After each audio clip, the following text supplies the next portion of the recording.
Estamos começando mais um episódio do Naruto no Jutsu, nosso de todos os fãs de Naruto, é o podcast Naruto no Jutsu.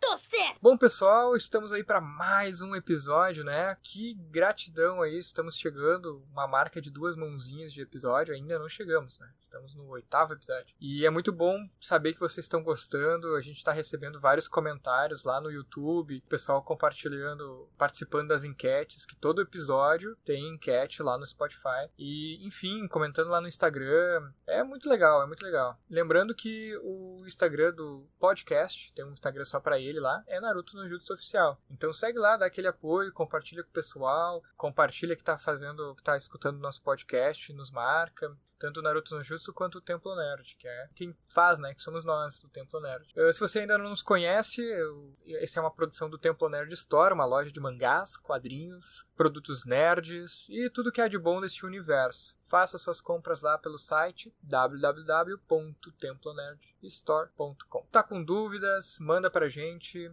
Aqui é um papo, um diálogo aberto, a gente esquece coisa, a gente fala coisa errada, a gente dá a nossa visão sobre a coisa e vai ser ótimo também compartilhar com vocês, saber a visão de vocês. Então, se vocês puderem compartilhar a opinião de vocês também sobre o que está acontecendo, sobre os assuntos que a gente aborda, seja muito bem-vindo. Não estamos fazendo aqui uma ordem cronológica, mas nestes últimos episódios acabamos aí aproveitando o gancho para falar de todo o exame de uma forma mais mastigada. E hoje nós estamos aqui para falar sobre isso também. E o tema que a gente vai conversar hoje é...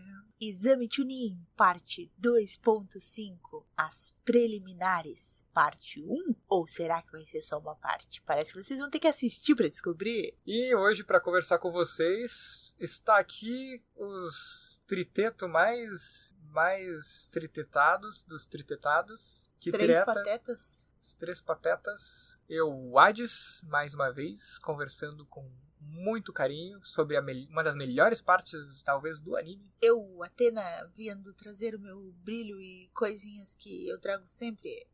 E eu, Caster, pra dar um pouco de alto astral. E é isso aí, então, galera. Vamos começar. O tema de hoje é o tema bombadão, né? É o que a gente estava esperando ansiosamente. Na verdade, eu estou ansioso. Eu acho que a gente vai ter tanta coisa para conversar que vai ter que ficar, a parte que eu mais quero vai ficar para próxima. Mas vamos tentando aí conversar, né? A gente comentou no último episódio, então, o finalzinho da Floresta da Morte, né? Recapitulando os últimos episódios. E eles conseguiram, né? O time 7, com a ajuda do Kabuto, inclusive, o pergaminho que faltava. Então eles se dividem ali. O Kabuto acaba encontrando o resto do seu time ali, o Yoroi e o Isumi lá. Cada um entra lá pela sua porta. E daí eles estão ali de frente para um poema que fala sobre o céu e a terra, se não me engano. É uma coisa assim. E céu e a terra, exatamente, que inclusive são os pergaminhos deles. Então eles acabam deduzindo ali, né, que agora é o momento deles abrirem os pergaminhos. Quando eles abrem o pergaminho...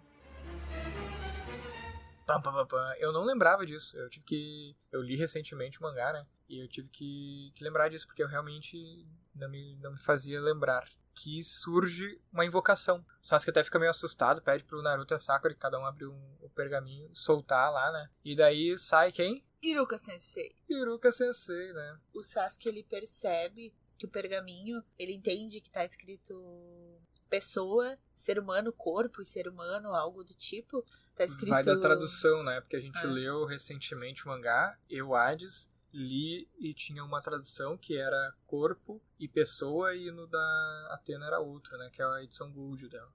E aí ele identifica que aquilo ali seriam 2 pergaminhos que invocariam uma pessoa. Porque ele vê, isso aqui é um selo de invocação. E aí ele pede para os 2 jogarem o pergaminho no chão, porque ele entendeu que algo seria invocado dali. Aí ele vê que corpo, pessoa, homem, dependendo da tradução, ele entendeu que, tipo, vai vir alguém, um ser humano, então, joga no chão aí, vamos ver o que vai dar. Mas um pouquinho antes disso, eu achei interessante dizer ali que logo que eles que o Kabuto se une depois com o time dele, e aí vai terminar essa fase da prova da Floresta da Morte, a gente tem o primeiro vislumbre do Kabuto falando diretamente com o Orochimaru, né? Que até então o Kabuto era do bem, ele tava ajudando os times, né? Tava ajudando o time do Naruto. Mas aí termina a parte da Floresta da Morte, o Kabuto vai lá e se revela falando com o Orochimaru, que tinha recém fugido daquela parte aí da prova. E aí a gente vê que, olha aí, o Kabutinho é pilantra, tá envolvido em tramóia. Mais um pro time dos pilantras. Será que eu vou ter que botar lá ele junto com o Tazuna e o Hiruzen? Vai terminar Naruto e vai ser assim, ó, mais gente no time pilantra do que no time tranquilo. Vai ser uma grande adição pro time dos pilantras quando o Danzo aparecer. Eu vou...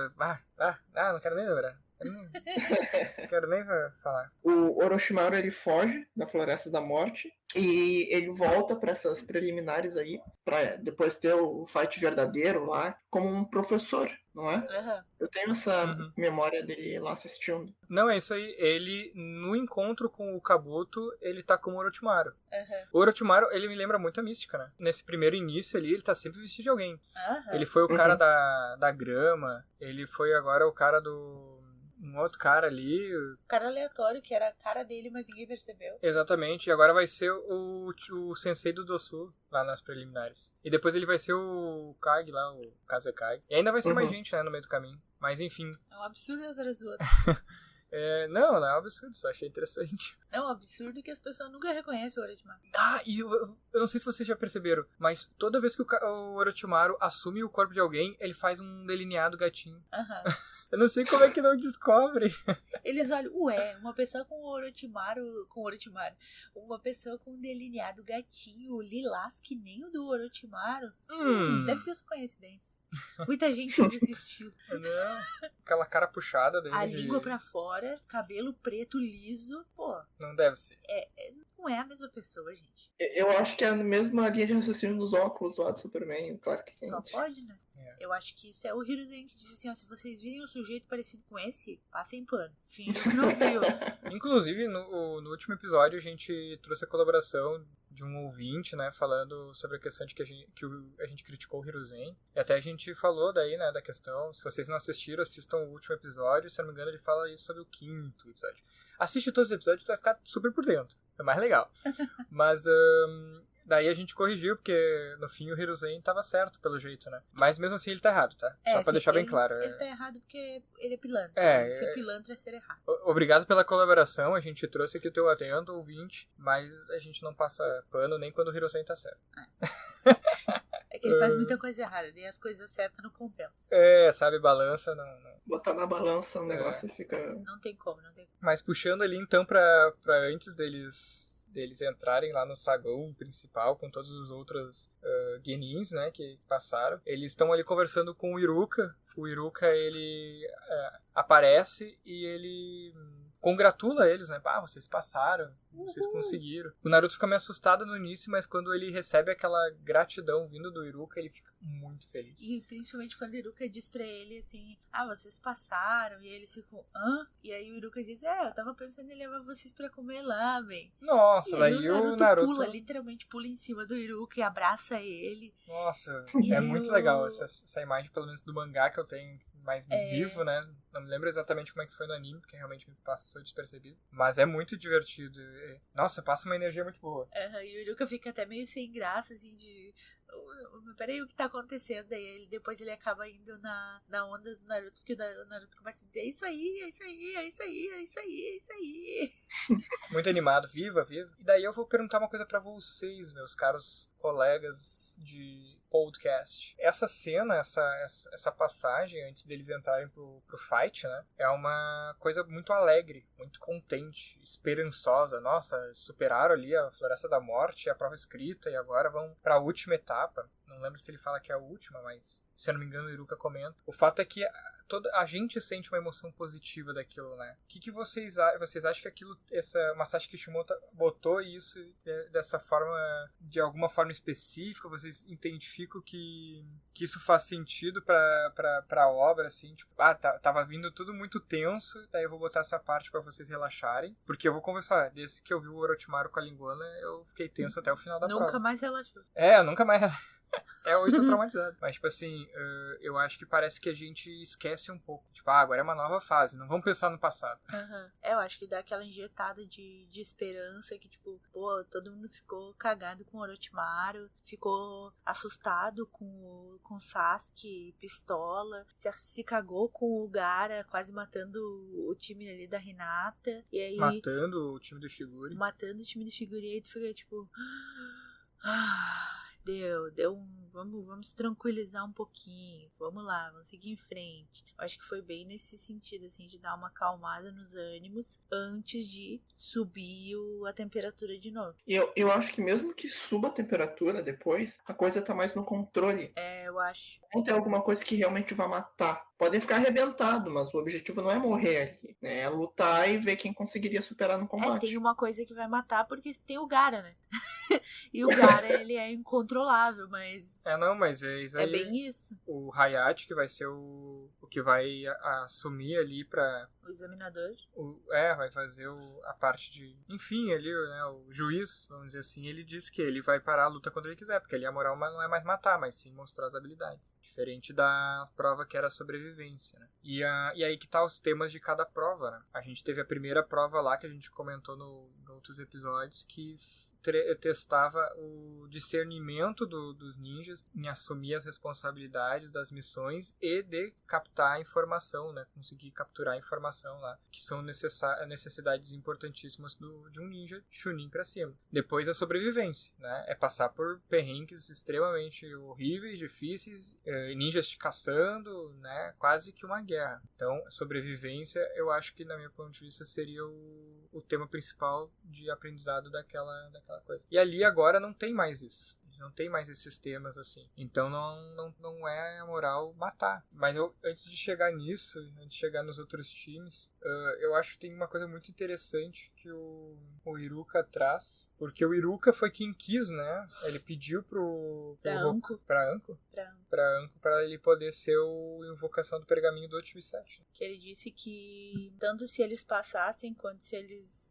rodassem, ele queria dar essa notícia pra eles. Que ele acreditava que eles eram fortes e que se eles não conseguissem superar as dificuldades, ele seria o melhor pra dar essa notícia de que eles não tinham conseguido passar. E daí eu acho interessante que novamente tem depois ali uma questão da Sakura bem perceptiva, no sentido de questionar que parece que falta ali uma palavra lá no poema, no quadro que tá lá, né? E daí o poema, a palavra que faltaria ali era a palavra Chunin. Então era um texto que o terceiro Hokage, o Hiruzen, escreveu e que falava ali basicamente as atribuições e as responsabilidades de um ninja. Esse ponto é bem interessante, porque ele fala quais são as associações do céu e a da terra, né? O que o céu representa e o que a terra representa.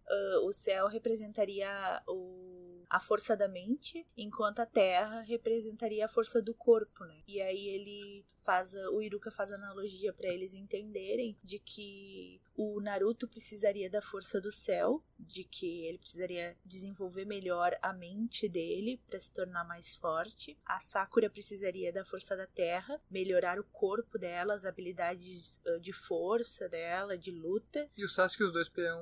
E o Sasuke ele teria os dois. Ele teria tanto o céu quanto a terra. Mas aí ele ia precisar continuar trabalhando essas duas coisas para que ele pudesse se tornar um Chunin. Ele teria essa dupla responsabilidade de entender essas duas coisas para que ele pudesse se tornar um Chunin. Para que isso funcione, né? Para que ele consiga botar isso em prática. Então ele mostra que, tipo assim, por mais que a Sakura tenha a força da mente, ela precisa a do corpo. Por mais que o Naruto tenha a força do corpo, ele precisa da mente. E por mais que o Sasuke tenha os dois, ele precisa entender as responsabilidades de ser um Chunin. Então todos eles precisam de algo que ainda falta a eles. Passando na prova, eles estão mais próximos de alcançar esse objetivo. Agora, só voltando um pouco pro que o Hades tinha comentado das provas, talvez tenha sido uma impressão minha agora, mas eu acho que elas se complementam. Sim. Porque a prova escrita serviria para espionagem. E isso era importante para a Floresta da Morte, porque tu tinha que entender o que estava acontecendo na tua volta para tu não te expor e, consequentemente, emboscar alguém. E, ao mesmo tempo, na Floresta da Morte, volta e meia tu teria que ir atrás de algum pergaminho, de alguns times que estavam lá dentro da floresta. Então, tu acabaria lutando ou montando uma emboscada. Aí, nesse sentido, era importante também colocar tuas habilidades em prova, que mais adiante ia ser importante no combate. Eu acho que isso, exatamente, né? E talvez agora eu tô falando e a Athena falando, e eu ter falado antes, pegando a referência dos 3 membros aqui, eu fiquei refletindo que talvez eles tenham sido treinados céu na primeira prova, terra na segunda. E agora eles iam ter que juntar os dois em batalha. Olha aí, a reflexão. Você concorda? Ouvinte, que as preliminares, ou no caso a terceira parte seria a junção dos dois. Eu acho que pode fazer sentido agora escutando vocês e chegando nessa conclusão. Me parece ser bem interessante. Os dois eram bem testes mesmo e agora era mais o luta livre, né? Tanto que a moral, tanto das preliminares quanto da terceira parte, é X1 e perdeu, sai do ringue, né? Um vencedor no fim. Bom, não sei se vocês querem comentar mais alguma coisa antes de continuar. Eu acho que eu acho que sim, dá pra gente analisar com isso, porque essa fase ser eliminatória e mesmo eles sendo eliminados ainda poderem se tornar Chunins, mostra que, tipo, nesse final, né, no que vai ser a parte 3, né, que seria a parte... Nessa última parte da prova, na qual eles vão lutar, ela mostra que se eles entenderam a parte do céu, se eles fortaleceram a mente e fortaleceram o corpo na Floresta da Morte, quando eles chegarem na parte que eles têm que lutar, eles já vão ter entendido o que é ser um Chunin. Então, nesse momento, é o momento que eles vão realmente analisar as habilidades deles e se eles aproveitaram tudo isso que eles experienciaram e botaram em prática na hora da luta, para ver se eles passariam como Chunins, se eles entenderam tudo que aprenderam. E aí, mesmo que eles percam as lutas, eles ainda podem se tornar Chunins. Né? E daí é interessante que, entrando ali nos times que passaram, né? São 7 times, 21 ninjas, né? Cada time com 3 ninjas. A maioria é da Folha, né? São 5 times da Folha. 4 são times novatos, né? Primeira vez que participam. Então, basicamente metade, mais da metade se a gente julgar, né? Que 7 a 3,5, eles são 4, né? 4 times. O Hokage e os outros até comentam sobre isso, né? Que tipo, os ninjas realmente, os ninjas dessa última leva são realmente... promissores, né? Porque, teve tudo isso que aconteceu e todos passaram, né? Basicamente. É o que dá a entender, né? Mas, enfim. O que eu acho interessante é que daí eles julgam que é muito, né? Uhum. É pouco, mas é muito. E daí eles decidem fazer, então, as preliminares, né? Que vai ser o mesmo sistema das eliminatórias, que seria a terceira parte, só que cortando eles ali. Só que 7 vezes 3 dá 21. Então alguém tinha que sair desse rolê. Pro Masashi Kishimoto se virar nessa, né? No meu ponto de vista é muito saidinha de Masashi Kishimoto. Como é que eu faço matemática funcionar? Mas enfim, vai aparecer o Hayate ali, o que vai ser o que vai cuidar dessa fase, né? Das preliminares, e ele vai comentar que por ter muita gente vai cortar metade aí numa preliminar. Só que eles não vão ter tempo para se recuperar, para botar band-aid, para botar nada. Eles vão pegar como estão e vão lutar. Como vieram da Floresta da Morte, vão lutar. Então quem quiser desistir porque não se vê em condições de lutar, é o momento. E tá aí o nosso cabocinho pede pra sair. Desiste. Arregou. Peidou ali, né? Quase todos. Já estavam todos borrados, basicamente, menos o time do Gaara. Se bem que eu acho que a Temari e o Kankuro estão sempre meio borrados. Né? Do Gaara. Do Gaara, no caso. O resto tá tudo peidado. E daí ele sai, daí fecha certinho, né? Vamos ter aí, então, 5 lutas. Não. Mais, né? 10 lutas. 10 lutas, né? Que são 20 ninjas. Nisso a gente vai ter a questão de que o Sasuke tá tentando esconder, pede até pra Sakura esconder do Naruto a questão da marca da maldição. Porque o Naruto acordou depois de tudo passou, né? Não viu Não viu o esquema acontecer, a Sakura cortar cabelo, não viu nada. Isso é interessante porque nunca mais é falado sobre isso, né? O Naruto pergunta, quando ele acorda, ele pergunta: Sakura-chan, o que aconteceu com o seu cabelo? Não, Mas com isso. certeza. Eu tô dizendo assim, eu não lembro de falarem nesse contexto aí. Também não lembro deles comentário, tipo assim, depois no Shippuden, por exemplo, sabe? Lembra aquela vez que aconteceu tal coisa? Pois é, me bateram. Eu tive que cortar o cabelo. Então, tipo, fica uma coisa meio assim, o Naruto não é muito questionador, né? Não sei se vocês veem isso também. O Naruto é meio porra louca, assim, meio impulsivo, né? Então ele... Meio? Imagina se fosse todo. Né? Então é tipo, que nem o Sasuke também, eu não lembro dele questionar sobre a marca da maldição. Mesmo depois dele lutar, inclusive, com o Sasuke lá no Vale do Fim, no final do clássico e tal. Eu acho que talvez falte um pouco disso, assim, do Naruto ser mais interessado em entender as coisas. Mas, de toda forma, o que tá acontecendo é isso, né? É a Sakura tentando esconder e a Sakura quer que ele descanse, que ele desista. Inclusive, ela pede pra ele desistir, né? Sim. Porque imagina se acontecer de novo aquilo e tal, ela fica meio... Ela começa a chorar e pede pra ele desistir. Por favor, desiste.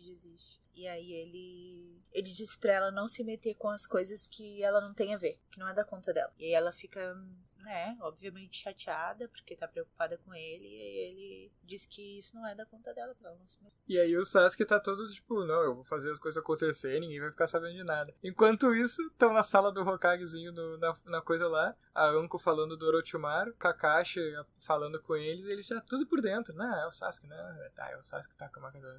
entendi, tá. Vamos ver o que vai acontecer, vamos deixar rolar o exame, vamos ver como é que vai estar o Sasuke. Tanto que depois o Kakashi aparece pra ele e diz pra ele não usar o Sharingan antes da luta, né? Isso já quando já é sorteado, né? O nome dele e tal. Daí só sai o Kabuto, no caso, e daí vai vir a primeira luta, que inclusive é a luta dele, do Sasuke, contra o Yoroi Akato. Importante frisar a questão do discursinho do Hiruzen, né? Sim, vamos chegar. Querem falar alguma coisa do Kabuto, eu acho, pra gente comentar alguma coisa do Kabuto, ele ter saído? Eu acho que o Kabuto relevante é ele ter saído e é isso, sabe? Acho que não tem grande coisa, ele bota a mãozinha no óculos dele. Eu acho que o mais interessante é que conta um pouquinho da história dele, né? Rapidamente, né? Quando ele sai, ele desiste, sendo o único a desistir naquele momento. O Hiruzen, que tá lá, né? Junto com a galera, ele questiona quem é ele e tal, e a Anko dá uma olhada na ficha dele e vê, ele sempre desiste. E eu achei super interessante isso, porque ele fala lá no início que ele já participou 8 vezes, 4 anos seguidos, blá blá blá blá. Mas em nenhum momento ele deixa claro que ele foi derrotado, que ele, né, que ele rodou numa prova. E daí lá no final a gente tem a questão da Anko dizendo que ele sempre desiste, em alguma etapa ele sempre desiste. Ele nunca conclui, ele nunca tenta até o final. E daí conta que os ninjas da Folha em guerra com outra aldeia, que eu acho que não comentam qual é a aldeia, nem país, nem nada. Eu não lembro disso. Só diz que, tipo, encontraram ele nas montanhas X, que agora eu não me lembro o nome. Pós-batalha, e que ele era uma criança, logicamente, do território inimigo, que era o único sobrevivente. Daí foi trazido pra aldeia da Folha. Então... E um contexto meio macabro, bizarro. Exatamente. Esse é o contexto de Kabuto e Agushi. E eu acho super... Só pra finalizar, do Kabuto, eu acho que é a parte dele ali... Daí o Naruto fica puto, porque não sai, tu ajudou tanto, né? Coitado do Naruto querendo o bem do Kabuto e o Kabuto saindo com aquele olharzinho de tipo, hoje vai ser espaço, na próxima eu vou pegar vocês. Ele até comenta uma coisa assim pra ele mesmo, de dizer, eu vou deixar, vou deixar pra próxima vez, Sasuke Uchiha, não sei o que. Aí ele fica tipo, tá bom, Kabuto, senta lá. Né? O Orochimaru vai realmente deixar tocar no Sasuke. Isso mesmo. Só por tu ter pensado nisso, alguém um dia vai te encontrar e tu só vai sair reformulado desse diálogo. Né? Dá um baita de um reviver aí. É verdade. Mas enfim, aí agora a gente vai ter a questão de que antes de começarem as lutas, eu já dei o spoiler aqui já do primeiro os lutadores, né? Mas, enfim, ali antes de começar tem a questão do Hiruzen. O Hiruzen. Hiruzen. Pilantra. Sabe que o Hiruzen pra deixar vocês felizes. Olha, acho que eu só vou parar de reclamar do Hiruzen depois do episódio que ele vai... Não, eu vou sempre reclamar dele. Se vocês encontrarem um episódio que a gente não reclama do Hiruzen, nos mandem, comentem no YouTube, no Spotify, nas nossas redes, no Templo, no Naruto, no Jutsu, dizendo qual episódio a gente deixou de falar mal do Hiruzen. Clipem o episódio. Vamos criar um diálogo saudável aqui. Se você concorda com a gente, desconcorda. Ok, não vamos gerar discurso de ódio. Mas se você não concorda, coloca aí nos comentários do YouTube que tu gosta do Hiruzen. A gente vai saber. Eu vou estar lá. É, eu vou te ver, vou te marcar na minha Nós lista. vamos anotar teu nome. Pode crer. Bom, brincadeiras à parte. Quando né? tu comprar lá no Templo Nerd, a gente vai saber o que te enviar. O esquilo bomba tá te esperando. Vai chegar com vários papel bomba, coitado. Ah, tu gosta do Hiruzen? Vou te mandar danada. Muito bom. Vou mandar pra ti um flashback do ataque da Kill. Muito bom. O leitinho estragado. Aham. Aí tu vai dizer assim, pô, por que o leite estragado? Ah, foi o Hiruzen que tava cuidando de ti. Aham. Se não fosse o Hiruzen que tivesse cuidando de ti, tu tinha recebido um leite normal. Ou até o Hiruzen que preparou pra ti. Não vai ganhar brinde, porque é o Hiruzen que tá supervisionando os brindes do Templo Nerd. Já sabe, inclusive, gente, se vocês tiverem algum problema nas entregas, não culpem os Correios, muito menos a gente. Culpem o Hiruzen! Hiruzen! Bom, pós-discurso de diálogo do Hiruzen, ele explica, então, antes de começar as preliminares, por que do exame Chunin e qual é o verdadeiro sentido do exame Chunin. Aí tu pensa assim, pô, talvez seja uma coisa interessante, uma questão que nem a gente falou, pô, o céu, a terra, os astros, a vontade dele de criar ninjas com a vontade do fogo no coração. Pois é, nem fala da vontade do fogo. Já dei spoiler. Poderia ter falado da vontade do fogo. Conta, Acho tão legal isso. Conta do que é o discurso sobre o que é o exame Chunin. Bom, eu vou resumir aqui porque eu não quero, né? Como eu disse, eu quero diálogos saudáveis. Mas o Hiruzen, ele vai trazer, se vocês lembrarem de outras coisas, vão me corrigindo, gente. Mas ele começa dizendo que ele precisa falar a verdade sobre o exame Chunin, que não é o que eles estão pensando. O exame Chunin, ele participa somente, né? Ele relembra ali da questão da participação das vilas que são aliadas. E que nem sempre foi assim. Que eles viviam em guerra e que o exame Chunin, então, teria vindo dessa pós-guerra entre essas vilas, mas que para continuar gerando uma guerra controlada. Olha aí que loucura. Os países aliados e as vilas aliadas, então, elas se unem para gerar um exame que gera como se fosse o BBB da guerra, tá ligado? É um teste de como seria a guerra entre esses ninjas e também para provar o valor que cada vila tem. Então, tipo assim, o fato de quantidade de ninjas X chegando no final do exame vai trazer uma reputação para aquela vila. Então, também, além de ter todo esse teste em cima das participantes, né, das crianças, dos jovens, mas participa de todo mundo que é Genin. Então, tipo assim, além de ter toda essa questão deles testarem os participantes em uma possível guerra para saber qual é o nível de cada vila tá, eles também têm essa questão de gerar uma relação política em cima para gerar mais valores para sua vila e que consequentemente vai fazer com que os países mandem mais missões para aquela vencedora, tornando então assim a vencedora do exame Chunin não só, tipo assim, o participante vai ganhar o título de Chunin, se for definido, né? Mas o principal é que a vila tá ganhando muito por trás.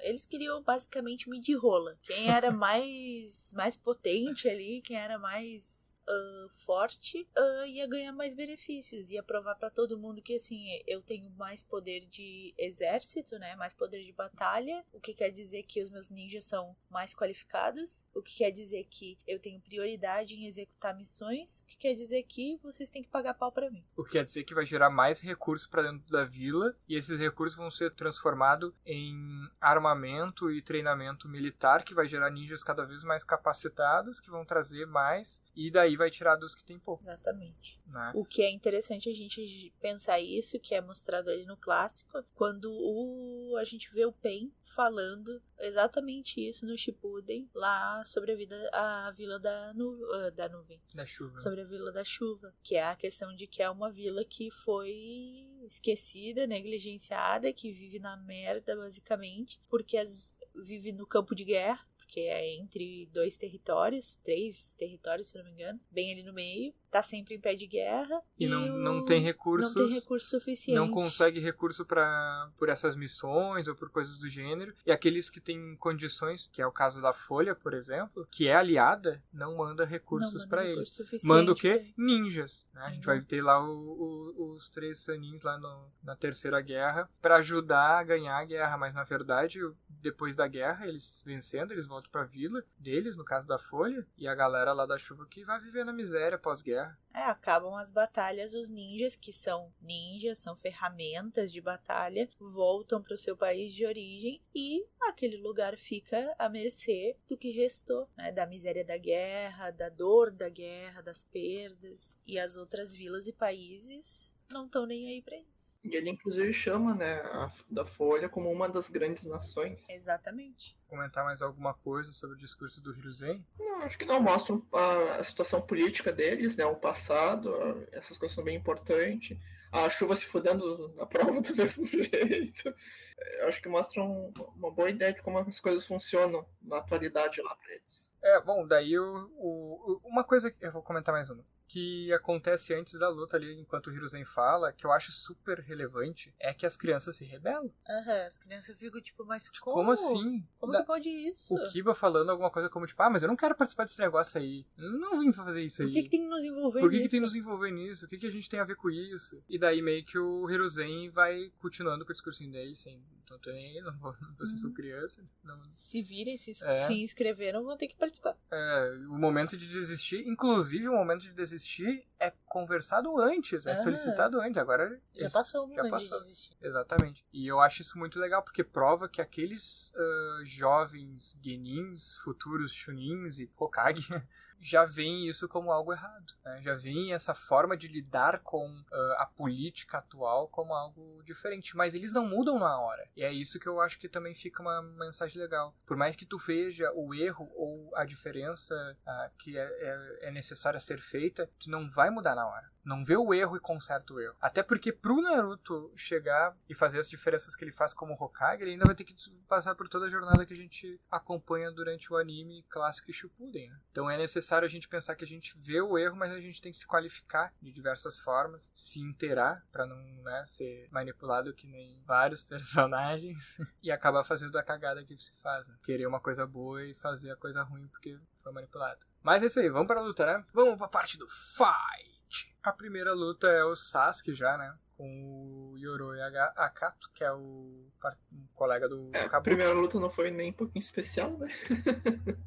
E daí eu vou perguntar pra vocês o seguinte. Não, é assim, ó, aparece um telão. O Caster me corrige se no anime for um pouco diferente, que eu já não lembro. Mas aparece um telão e eles vão dizer assim, ó, a partir de agora no telão vai aparecendo o nome dos candidatos que vão lutar. Fulano versus fulano. Beleza. Daí eles olham pro telão e dá lá. Sasuke, ou acho que é Yoroi Akato versus Sasuke Uchiha. Beleza. Vamos lutar. O Sasuke vai ser o primeiro. E eu fico pensando assim, não teve um sorteio, ninguém pegou número, não teve aleatoriedade apresentada aí. Acho que foi manipulado isso daí. Pode ser. No meu ponto de vista, parece muito manipulado. Tipo assim, o Sasuke ser o primeiro, justo o Sasuke que tem a marca da maldição, que já tá no fim da reba, talvez não conseguisse se manter por muito tempo a lição, ser o primeiro. Inclusive pra eles analisarem o Sasuke já de primeira, pra saber se tem pra ter tempo de fazer coisa. Se eu não me engano, no anime eles comentam que agora as lutas vão ser sorteadas no telão. No mangá não tem isso. Eles não falam sobre as lutas serem sorteadas. Claro que a gente mais ou menos assimila que, tipo, eles já têm os nomes de todo mundo que passou na prova, é só colocar lá e, bom, vai sortear automático. Ou eles já fizeram esse sorteio e deu. Mas digamos, vai sortear automático lá com os nomes do pessoal. Pronto. Eu acho que é coisa mandada, que foi adulterada essa aleatoriedade aí. O Hades e suas teorias da conspiração. Teorias aí da conspiração. Eu concordo com a Atena nesse sentido. Eu acho que foram sorteados ali no momento, porque os nomes ficavam tipo girando e paravam, entendeu? No anime era assim. Então tinha essa coisa. No mangá, pra mim, ficou claro que o Hiruzen quis pilantriar. O Hiruzen E é o detalhe é, culpado de tudo. enquanto tá tudo isso acontecendo ali, que as crianças estão questionando antes de começar a luta, o Orochimaru tá ali junto dos professores olhando, De boa, entendeu? assistindo tudo. Ninguém Claro, sente a presença dele. Tá ali de boa, tipo, o hack da observação zero. claro que o Orochimaru, ele tá disfarçado bem entre aspas, né? De um outro ninja que é muito parecido com ele, mas ele tá ali com a bandaninha da aldeia do som, representando o escalão de ninjas capacitados da aldeia do som. Ele é o sensei do Dosu. E aí ele pega e tá ali no meio, atrás do Hiruzen, bem atrás do Hiruzen. Um pouquinho mais afastado da Anko, mas ninguém percebe absolutamente nada. E aí o Sasuke vai começar a lutar.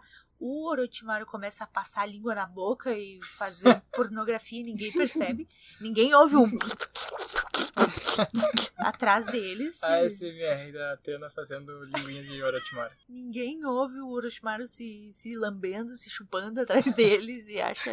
Não, tá tudo bem, Vou imagina que barulho classificar é esse esse. mais 18, esse episódio. Todos que o Orochimaru apareceu, acho que eu vou classificar mais 18. Qualquer coisa que o Orochimaru aparece. Ninguém acha estranho. O Orochimaru dando umas risadinhas. Tudo normal. O Hiruzen, até parece a risada do meu antigo pupilo, olha. Que Meu coincidência. antigo sensei. Ai, ai, ai. Mas aí, vamos lá, vamos fingir que tá tudo bem. O Hiruzen não percebeu nada. Sigamos para a prova. Sasuke começa a lutar, vai começar a lutar, e aí o Kakashi chega nele, no ouvidinho, e diz pra ele, não usa o Sharingan. E aí o Sasuke diz, então você percebeu? E É sempre assim, o Sasuke é zero observação. Que ele sempre faz os negócios, acontece os negócios com ele, e ele acha que Ninguém viu. Ninguém sabe, ninguém viu, ninguém vê. é que ele tá acostumado com o Hiruzen, né? Que também cuidava dele. E não via nada. Uma boa análise, hein? Uma boa análise. Olha aí. Se o Hiruzen não percebia nada, pô, ninguém mais vai perceber também, né? Era essa como é a expectativa que ele tinha de mundo, Né? né? Que ninguém percebia. É o Pô. exemplo. Então você percebeu? E o Kakashi diz, ó, se liga aí, luta direito, que senão eu vou interromper a luta. Aí o Sasuke sente a maldade e pensa, pô, não vou poder usar ninjutsu, não vou poder usar o Sharingan, vou ter que lutar de outro jeito. Mas de que jeito? E aí a luta começa, o cara começa a sentar a porrada muito forte no Sasuke. O cara esse que eu não me recordo o nome, mas o Adi deve saber. Yoroi Akato. Viu? Nada surpreendente.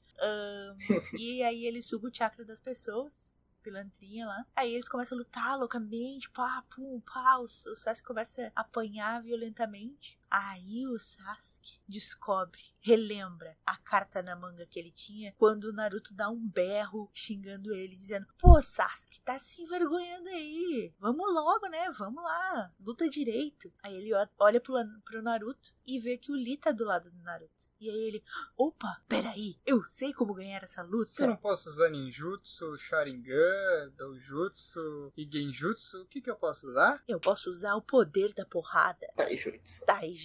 Aí ele vai lá e executa o movimento que ele viu o Lee executar lá esqueci o nome do movimento, mas O Furacão da Folha? acho que é o Furacão da Folha, Não é né? o Furacão da Folha. É a Lotus. É, É o da Lotus oculta. aquele negócio de Que ele chutar joga a o cara pessoa. pra cima e fica na sombra dela. Isso, chuta o queixo da pessoa, a pessoa fica deitada na horizontal e ele vai lá dar uma encoxada violenta na pessoa. E aí o Sasuke dá a encoxada no cara e diz, a partir de agora este golpe vira original meu. Aí ele faz umas tramóias diferentes lá e quebra o cara, o Yoroi esse aí, na porrada, bate com a cabeça dele no chão, o cara fica nocauteado. O Hayate ainda diz, chequei só por checar, porque não precisava, ele tá desacordado realmente. Mas quando o Sasuke tá no ar, ele começa, a marca da maldição começa a Fluir. querer possuir o corpo dele de novo. E aí ele tá prestes a dar o golpe, e aí ele começa, tipo, cuspir sangue. E aí o Kakashi olha e diz, bom, eu vou ter que parar essa luta. O Hiruzen fica tipo, tá acontecendo. O Orochimaru fica se lambendo. Nesse nível. E aí o Kakashi, bom, eu vou ter que ir lá agir. Aí o Sasuke lembra da voz da Sakura, dizendo pra ele que tá preocupada com ele, que ele tem que desistir, porque não quer ver ele daquele jeito de novo. E aí ele lembra da voz do Naruto dizendo pra ele, porque tu tem que lutar a sério e tal. E aí ele fala pra ele mesmo, eu quero que eles se preocupem comigo. E aí nele pensar nos companheiros, a marca da maldição vai retrocedendo ali, regredindo, voltando. E aí ele consegue executar. Todo mundo fica absolutamente chocado. Todo mundo que sabia da marca, é claro. O Hiruzen fica chocado, o Orochimaru fica chocado com aquele sorrisinho de vou pegar esse rapaz. O Naruto fica, e aquela coisa estranha ali? A Sakura, não vi sei, nada. Não vi. E aí o Sasuke joga o cara no chão, o cara bate de cabeça e ele ganha a luta. Aí o Sasuke vai respirar, o corpo tá fraquejando, vai cair pra trás e o Kakashi vai lá e segura ele com o joelho, assim, e diz, que bom, né, que tu conseguiu. Agora vamos vazar daqui, que a gente precisa resolver essa questão aí do selo. E aí o Sasuke diz, não, eu quero assistir a luta dos outros. E o Kakashi diz, mas isso não é uma escolha tua. Não é opcional. A gente precisa resolver o selo porque talvez seja, se a gente não resolver agora, talvez depois seja tarde demais. Aí ele pega o Sasuke e some com ele. Isso mostra que o Sasuke, ele é barra pesada, né? Porque ele tava super restrito nas habilidades dele ali. Sim. Teve que se virar nos 30 contra um ninja que tava aparentemente bem.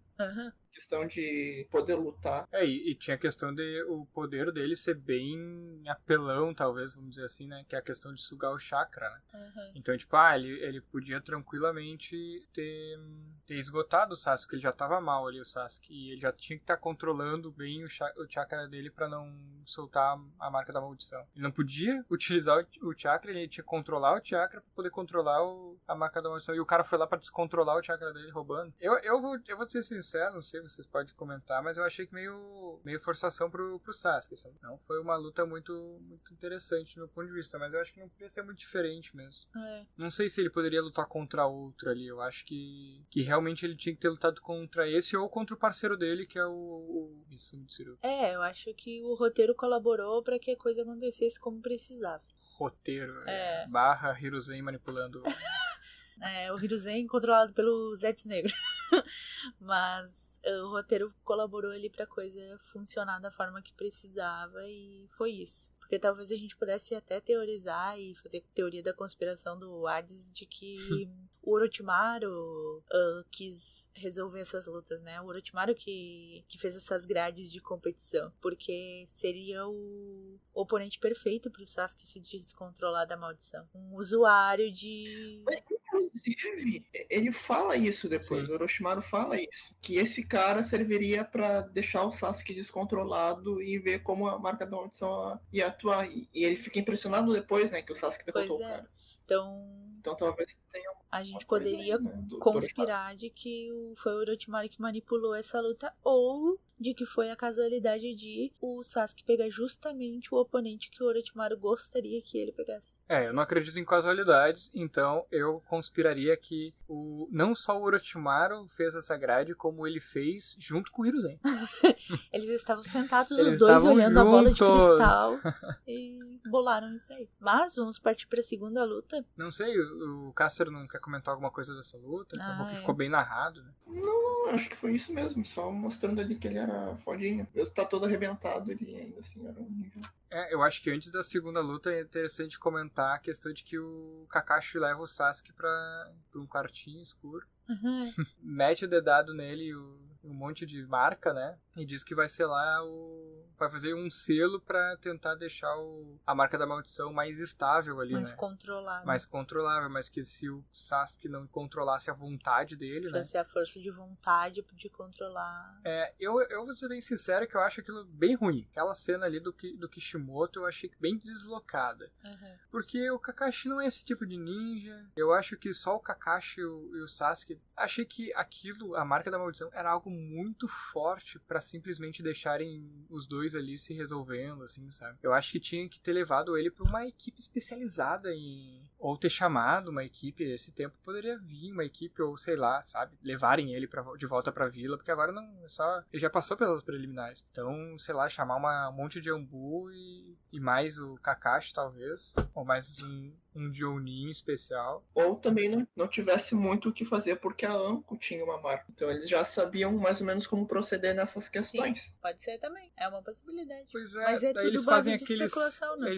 daí ele faz aquele selo que ele já disse que não sei se vai funcionar, blá, blá, blá. Aparece o Orochimaru, porque tá tudo bem, todo mundo pode transitar pelo espaço, principalmente o espaço onde o Sasuke tá sendo selado, entendeu? Daí o Orochimaru chega lá, bate aquele papinho maroto e sai numa boa, e ainda acho que fiquei na dúvida, até falei com a Atena sobre isso, que eu não sei, não lembro, o Castro, se tu lembra dessa cena com o anime, que eu já não me recordo, se o... Eu me lembro. Pois é, comenta aí então, comenta aí. Não, pode falar, aí vamos ver se... A minha dúvida é só se tem algum momento em que o Kakashi é colocado num genjutsu ou alguma coisa assim, porque ficou uma cena no mangá meio que o Kakashi tenta empeitar o Orochimaru, depois o Orochimaru diz, bem capaz você ia conseguir e tal, ou tente, alguma coisa assim. Depois parece que o Kakashi tá meio acordado, assim, de tipo, não, capaz que eu iria conseguir. Uhum. Não, o Orochimaru intimida bastante o Kakashi, porque o Kakashi tem aquela coisa não, vou fazer tudo, vou dar minha vida pra ter vida ao Sasuke. Aí o Orochimaru pode dar tua vida, mas não vai acontecer nada, né? Tu vai morrer e o Sasuke vai continuar ali de boas. O Orochimaru, enfim, tem essa confiança natural de que ele solaria o Kakashi de boas. E até ele provoca o Kakashi de que, se tu quer realmente me impedir, então tenta agora. Uhum. E ele não tenta, porque ele sabe que ele não vai conseguir. Aí depois que o Kakashi se atina, puta merda, falei merda, imagina esse cara voar em cima aqui e me matar, entendeu? Ele só intimida o Kakashi mesmo, mostra que, enfim, Sannin lendário. No mangá, o Kakashi puxa um Haikiri, um Chidori, e ele diz pro Orochimaru que, tipo, mesmo ele sendo um Sannin, ele tem que parar o Orochimaru agora, porque ele vai defender o Sasuke. E aí, na finaleira, o Orochimaru meio que dá a entender ali que tinha colocado ele num genjutsu, que na real ele não tinha nem puxado aquele Haikiri. Ele já teria colocado ele num genjutsu antes, e aquele Haikiri foi o que o Orochimaru queria que ele tivesse visto. Mas a minha... Não sei, quer comentar? Que no anime ele faz isso também. Eu lembro, alguma coisa assim. Essa habilidade, ele usa isso. Legal. Como, aqui ó, eu tenho algo pra te atacar. Mas não ia servir de nada, né? Contra o Orochimaru. Mas daí acontece o seguinte, o Orochimaru apareceu ali, saiu ali de boa. Ameaçou, beleza, saiu. Depois corta pra quê? O Kakashi com a cara de tranquilo. Não, eu não vi um Senin, Ranking S, Ninja Patife, como eles gostam de chamar na tradução do anime, né? Mas é tipo renegado, né? Por aqui, na volta. Jamais. Tá tudo tranquilo. Como é que estamos pras próximas lutas? O Sasuke? O Sasuke tá com o Zambu. Que Zambu? O Zambu mais chinelo que tem, né? E tá tudo bem, sabe? Eu acho que, tipo... O Sasuke tá na enfermaria com o Zambu cuidando dele. Eu, inclusive, acho que o erro não é nem esse. O erro é o Orochimaru não ter ido lá, matado o Zambu e pegado o Sasuke e ter ido embora já. É que o Orochimaru é muito pacífico, né? O cara tem muita paciência. Nunca vi um cara com tanta paciência. É que ele gosta que o boy corre contra ele, corre pra ele, entendeu? Essa é a questão do Orochimaru. O Orochimaru não gosta de ficar dizendo que corre atrás do boy. O boy que tem que correr atrás dele. Exatamente. Né? O único boy que ele corre atrás é o Hiruzen. É o único que ele corre atrás. Vai lá com as cobras de babador dele atrás do Hiruzen. Pior, né? Pior! Eu não tinha pensado nisso. Papai ama, papai cuida, né? Com os babadores. Muito isso. Muito bom. Pode crer, esse aí o Adson vai botar no spoiler sem contexto. As Cara, cobras de babador. Eu pensei nisso, eu vou botar essa imagem das cobras com babador, né? Muito Se você está assistindo esse episódio sem ter visto o spoiler sem contexto, saiba que tá pode crer que as cobras com babador estão lá. A Atena já tá pegando minha linha de raciocínio pra fazer o spoiler sem contexto. Na sequência das lutas, nós vamos ter ali o Shino versus o Zaku. Tu lembra dessa luta? Lembro. Comenta um pouquinho pra nós. Não, o Zaku ele tava um pouco arrebentado ali depois do Sasuke, mas ele conseguiria... Um pouco. Um pouco, pelo que eu entendi, só um dos braços dele tava no Match-Point. Mas ele tava disposto ainda assim a lutar contra o Shino. Só que o Shino, acho que ele deu a entender isso, né? Que ele tinha um controle ali das habilidades dele muito boa. Podia ser um ninja fortão e tal, com algo muito apelão como um Gaara, mas ele tinha um controle lá dos insetos. Foi uma luta rápida. Né? O Zaku tentou usar a habilidade dele de expandir lá o ar pelas mãos. O Shino avisou que eu ia dar merda, que não era pra ele usar aquilo ali, e ele, no anime ele furou os braços, né? Mas no mangá os braços foram cortados pelo ar que ficou comprimido dentro dele. Tu sabe que até eu não lembrava disso. no mangá. Na verdade, eu acho que eu nem sabia, não sei se eu já tinha chegado nesse mangá, ou se eu tinha lido assim. Mas, tipo assim, pra mim, o que acontecia no anime lá, né? Eles iam lutar, não muito corpo a corpo, porque não é a praia do Shino. E, no fim das contas, o Zaku também é um lutador de longa distância. E daí o que acontece? O Shino é muito observador. E ele vê que tem a questão do furúnculo do Furúnculo é foda. Zaku na mão, e ele começa a mandar os insetos dele para ir dar uma analisada naquilo lá. E daí nisso ele vai fazendo uma emboscada pra ver novamente, né, como o time da Kurenai ali é um time de sobrevivência, né, de emboscada, é um time de estratégia. De estratégia, muito bem feito, né? Mais pro campo, assim, de batalha até. De reconhecimento também, de certa forma, né? E o Shino acaba fazendo, aproveitando essa questão pra ir cercando ele. E daí o Zaku, que é um Naruto da vida, só que sem um Iruka na vida dele. Inclusive, vou deixar isso claro, né? Porque olha só, o Zaku, em relance, obviamente, né? Porque coitado do personagem, ele, enfim, não vai ter muito mais do que isso. Ele lembra a história dele sendo encontrado pelo Orochimaru. E me lembrou, não sei se vocês lembram dessa cena, mas me lembrou muito o Zabuza encontrando o Haku, sabe? E daí, né, o Zaku acaba indo com o Orochimaru pra Vila do Som, é treinado lá e tal, enquanto que o Zabuza acaba se apegando ao Haku. O Orochimaru realmente não tem apego nenhum. Não, E tá só pensando em... Eu acho que o Orochimaru já tinha planejado usar o corpo do Zaku pro Eto Tensei. O Orochimaru, quando encontra o Zaku, aparece ele dizendo que ele quer que o Zaku vá com ele, mas que não é pra ele decepcionar o Orochimaru. Você não me decepcione. E esse é um dos motivos pro Zaku se liberar pra lutar a sério, entre aspas, né? Mas pra fazer uma última tentativa de luta contra o Shino, porque ele tava pensando em desistir. Porque o Shino ameaçou ele e disse assim, ó, a partir daqui, tu não vai ganhar. Tu não tem condição de ganhar. Porque ele tá com o braço na tipóia e o outro, teoricamente, tá disponível, só que num lado ele tá sendo atacado pelos insetos e no outro tem o Shino. Então, se ele atacar os insetos, o Shino pega ele. Se ele atacar o Shino, os insetos pegam ele. Aí ele tá pensando em desistir, o Shino diz, é melhor tu realmente desistir. Só que daí ele tem essa lembrança e do Orochimaru dizendo pra ele, ó, tu não me decepciona. Aí ele diz, bom, eu vou ter que fazer alguma coisa, né? Aí ele revela que na real ele podia usar os dois braços. Que o braço dele não estava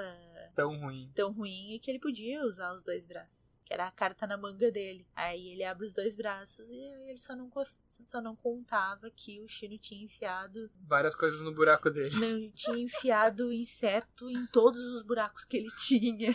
Todos, sem exceção. E daí vem uma cena que eu fiquei chocado no mangá, porque realmente eu não estava acostumado, porque o anime realmente...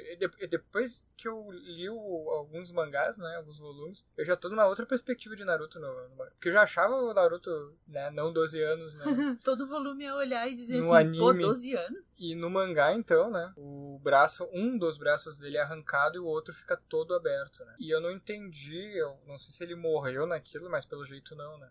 Não Não morreu, dá, ele não morreu. porque ele vai ser usado depois, né? Mas mesmo assim ficou, tipo, deplorável, coitado do Zaku. E eu vou dizer, eu gostava do personagem. Eu achava que ele tinha futuro. Eu também simpatizava com ele. Simpatizava, né? Ele tem cara de pau no cu. Uhum. Eu tenho certeza que se ele tivesse encontrado com o Naruto e eles tivessem batido um discurso no Jutsu, o Zaku ia virar sido convertido, porque qualquer um que encontra o Naruto é convertido. Não sei, vamos ter um episódio pra isso. Mas eu não vou com a cara dele, eu acho que ele é um bostinha de merda.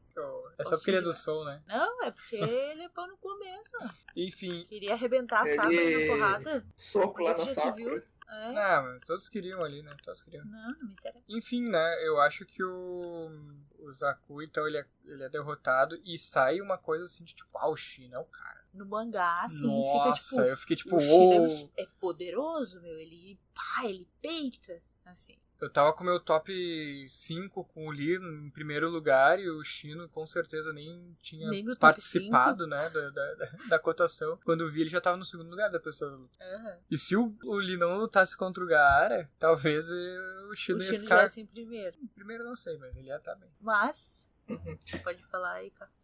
O Shino, ele tem aquela vibe de que tu dá muito pouco pela aparência, porque ele não se mostra muito, mas depois que ele vai demonstrar as habilidades, a estratégia, as percepções, vê que o buraco é mais embaixo. Inclusive, ele não chega a lutar, né, na eliminatória, na terceira fase. se eu não me engano. Que ele ia pegar o Kankuro, né? Inclusive, eu acho que ele tranquilamente poderia ter passado pra Chunin nesse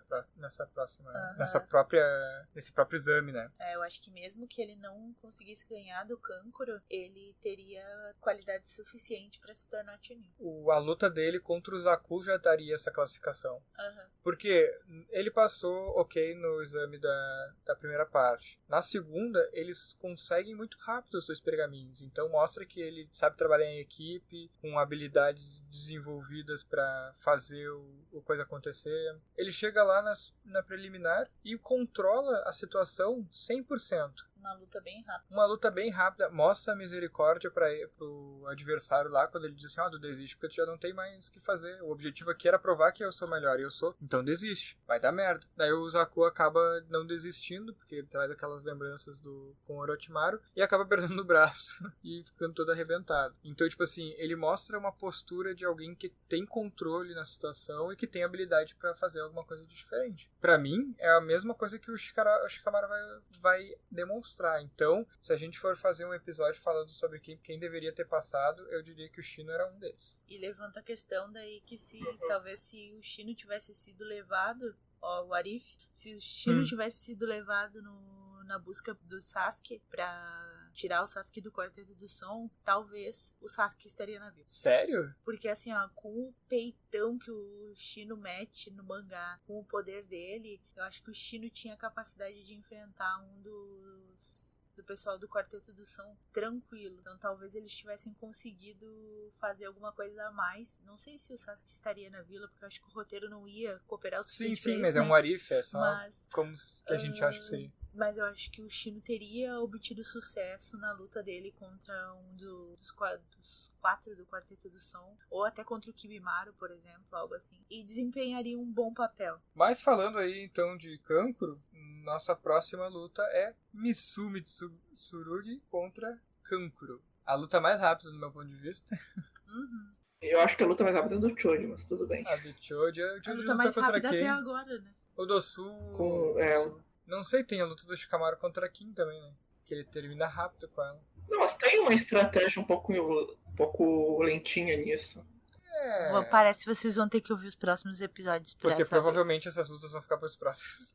Querem comentar alguma coisa sobre essa luta? Eu nem sei se vale, é tão rápido macabro. Quando aparece o cara lá, todo minhocona, segurando o Kankuro e quebrando o Kankuro. E aí eles, agora você está quebrado, né? E o Hayate fica pensando, bom, chegou na hora de encerrar a luta. E aí o Kankuro quebra o pescoço e vira a cara. Tipo aquelas corujas, tá ligado? Toda quebrada a cara, assim, ó. No mangá é macabro. No anime não me lembro, mas acredito que seja um pouco também. Eu acho que não é tão macabro porque é colorido. Pois Tem aquela coisa de ser roxo e... Mas é macabro mesmo. No mangá, eu estava lendo e eu disse, credo. Virei atrás e olhei, 12 anos? Não pode. No anime aparece essa virada de cabeça, só que tava descascando o rosto do Kankuro e mostrando o rosto da marionete. Da marionete, com areia, tipo uma disfarce de areia. No mangá, tu não tem a questão da areia, mas aparece só os caquinhos sendo caídos.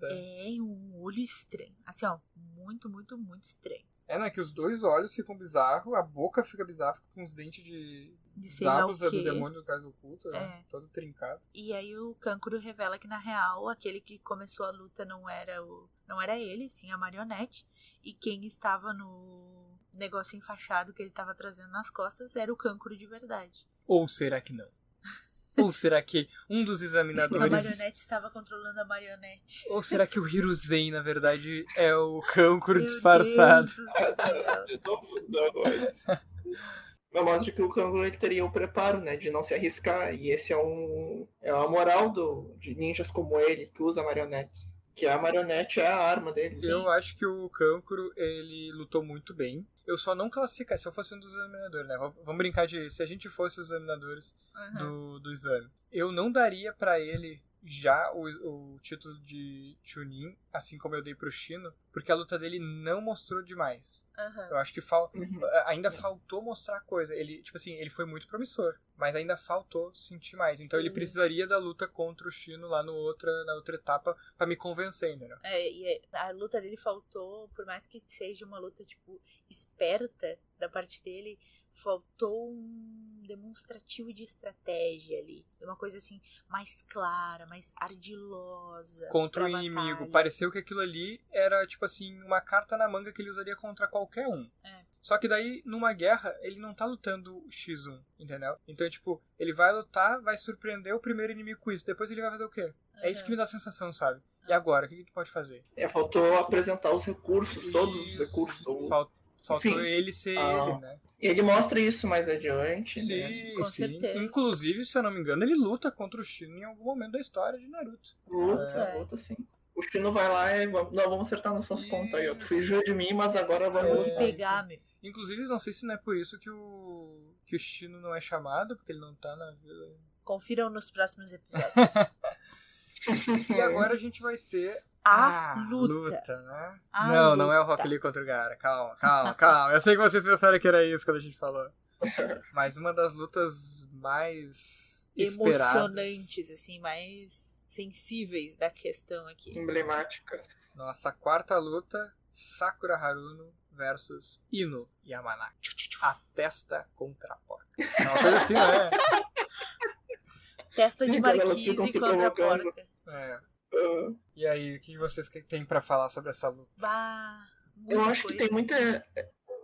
mas tem um consenso negativo muito forte nessa luta, né? Porque elas não demonstram habilidades fantásticas numa luta X1, só que o foco dessa luta não é ela se dando soco, e sim todo o peso da história que tá envolvendo ambas ali. A Sakura tá enfrentando a Ino e Ino enfrentando a Sakura. Tem um significado muito forte para as duas. Eu gostaria de começar as minhas questões sobre essa luta, que são tantas. Vamos fazer 3 episódios só sobre isso. Falando sobre o momento marcante, que é a Sakura tirando a bandana da cabeça e a Ino tirando a bandana dela também, e a Sakura dizendo pra ela que as duas, né, mais ou menos se dizendo, mas a Sakura frisa isso, que ela só ia colocar a bandana na testa quando ela acreditasse que tivesse superado a Ino. E aí a Ino entende isso e também coloca a bandana na testa como, bom, eu aceitei o teu desafio. Eu também acredito que eu te superei. Então vamos cair na porrada. Tudo isso com todo esse peso dessa luta começa quando elas veem que elas vão se enfrentar. E aí toda a leveza que a Sakura tava rindo e falando que o pessoal era meio maluco, ela perde. Ela fica séria, tensa, elas descem pra arena, tu consegue sentir a tensão entre elas. E o Naruto, inclusive, fica até meio perdido porque ele nunca viu a Sakura assim. Aí o Kakashi, ele pergunta pro Kakashi por que ela tá assim, e o Kakashi é certeiro em dizer, o Naruto não percebe que é exatamente assim que ele fica quando é ele e o Sasuke. Que ela reconhece a Ino como rival, e a Ino reconhece ela como rival. E o time do Asuma, né, o Shikamaru, o Choji e o Asuma também reconhecem como a Ino tá levando aquela batalha a sério, porque a Ino não é assim. E aí quando elas vão começar a se enfrentar, aparece um flashback bem interessante delas crianças frequentando uma aula para kunoichis. E aí a professora diz para elas que, apesar das kunoichis precisarem ser habilidosas no campo de batalha, elas também precisam ser delicadas. Então elas precisam precisam participar da aula de arranjos florais. O que, na minha opinião, é um absurdo. Porque, elas precisam de treinamento ninja, porque elas serão ninjas, serão kunoichis. Elas vão para uma aula de arranjos florais. O que mostra como as ninjas mulheres são tratadas nesse universo. Elas não são levadas a sério como ninjas. Nessa questão, da questão de que a sensei delas lá, no caso lá dessa aula, ela fala dessa questão e diz assim, que se uma boa kunoichi não conseguir, se ela não tiver habilidades, né, cultura, não conseguir se infiltrar num território inimigo e se conseguir conseguir se passar por uma mulher normal, ela não tem as habilidades necessárias. Essa coisa de naturalizar a mulher como algo é bem, bem complexo, né? Porque, por exemplo, se a gente tá na vila lá e daí a gente vê uma mulher fazendo uma coisa que não sabendo fazer um arranjo, ela é uma ninja inimiga, vamos atacar! É, um troço meio vago. E, tipo, como é estabelecido que as mulheres têm um papel. Se as mulheres não sabem desempenhar aquele papel, elas são consideradas suspeitas. Que é o que a gente pode discutir, levar reflexão a respeito na história, na nossa história do mundo mesmo, da vida real, onde a gente vê lá na Idade Média e antes as mulheres que eram tratadas como bruxas, né, por não cumprirem com os seus papéis tidos pela sociedade da época, de serem mulheres, cuidarem da casa, terem filhos e essas coisas, e mulheres que não desempenhavam este papel eram tidas como bruxas, né? Se fossem mulheres interessadas por cultura, fossem mulheres que fizessem qualquer coisa minimamente diferente do que elas deveriam fazer, que a sociedade dizia que elas tinham que fazer, elas já eram consideradas bruxas por não seguirem aquilo. E assim, a obra não é uma crítica necessariamente à obra, né? É uma crítica à construção do pensamento. Com certeza. Não do autor necessariamente, porque o que o autor nos mostra aqui é que ele, mesmo criando um mundo de fantasia, ele consegue trazer bastante do nosso mundo real, fazendo com que hoje a gente chegue aqui e deixe esse diálogo, né? Eu acho que é uma forma do próprio autor criticar realmente isso. Exatamente. O papel das mulheres na sociedade ninja. Por que, por exemplo, a gente vê no caso da Ino, né, que a linhagem da família dela é a floricultura. A Ino é uma ninja excelente, com muitas habilidades. Toda a família dela é. O poder dela é super apelão, né? Mas mesmo assim, a mãe dela cuida de uma floricultura. E ela depois vem a cuidar da floricultura, mas desempenhando um papel um pouco mais nas sombras ali, porque o Naruto utiliza dela muito bem. Das habilidades da Ino muito bem. Que o Adi já tá falando besteira aqui. Eu não tô falando nada. Mas... Eu acho que o Naruto deve usar bem mesmo. Todo mundo, né? Porque agora ele é Hokage. Mas a gente vê esse flashback ali delas juntas. E aí nos ensina um pouco a respeito das flores pra Sakura. E aí ela fala de uma flor específica. E a Sakura diz, eu acho que... Ela fala do arranjo que precisa começar com uma flor predominante central e depois uma flor que seja adjacente a ela, formando aquele buquezinho. Pra uma flor não ofuscar a outra. Vão formar elas, mas as flores que vão estar na volta vão trazer aquele impacto para a flor que está no meio, fazendo com que as outras fiquem na sombra da que está no meio. E aí é uma analogia interessante ali que o próprio mangá nos leva, de que a Sakura pensa que ela nunca seria tão bonita quanto a flor, porque Sakura, né, o nome Sakura da flor Sakura, que a Sakura nunca seria tão bonita quanto a flor que a Ino diz, que seria a analogia de que aquela flor era a Ino. E aí a própria Ino diz... Ela, no caso, a Sakura até se coloca, e provavelmente eu sou essa flor. Aqui fica na sombra da flor... Da flor mais bonita. Da flor mais bonita, que daí ela olha pra Ino, ou deixa entender que é a Ino, né? Uhum. E daí a Ino é certeira, né? Em dizer que ela é uma outra flor. Tão brilhante que pode, né, ser tão bonita quanto é aquela ali. Uma flor diferente. E eu acho que a Ino, esse flashback me faz ter muito gosto pela Ino. É que não cria uma rivalidade feminina danosa. Aquela rivalidade feminina que a gente tá acostumado a ver. Que é de, tipo, uma mulher querendo derrubar a outra. A Sakura e a Ino, elas têm uma rivalidade saudável. No qual uma acaba incentivando a outra a ser melhor, a crescer. O que me lembra Gai e Kakashi. É outro exemplo de rivalidade saudável. Exato, elas são... O próprio Kakashi comenta isso. O próprio Kakashi comenta isso sobre essa questão da rivalidade. Porque quando ele fala do Naruto e do Sasuke, depois ele diz, tipo, alguma coisa do gênero, tipo, pô, é interessante isso aqui. E aí ele dá uma olhada pro Gai e o Gai fica tipo, quê? É verdade, é verdade. E tipo, como é interessante esse tipo de rivalidade. A rivalidade que incentiva o outro a ser melhor. Que um não quer parar pro outro. Eles querem seguir juntos. E a Ino e a Sakura é isso. Elas querem seguir juntas e se tornarem cada vez mais fortes. E eu gosto de levantar essa questão aí, que é o seguinte, a Ino, ela tinha,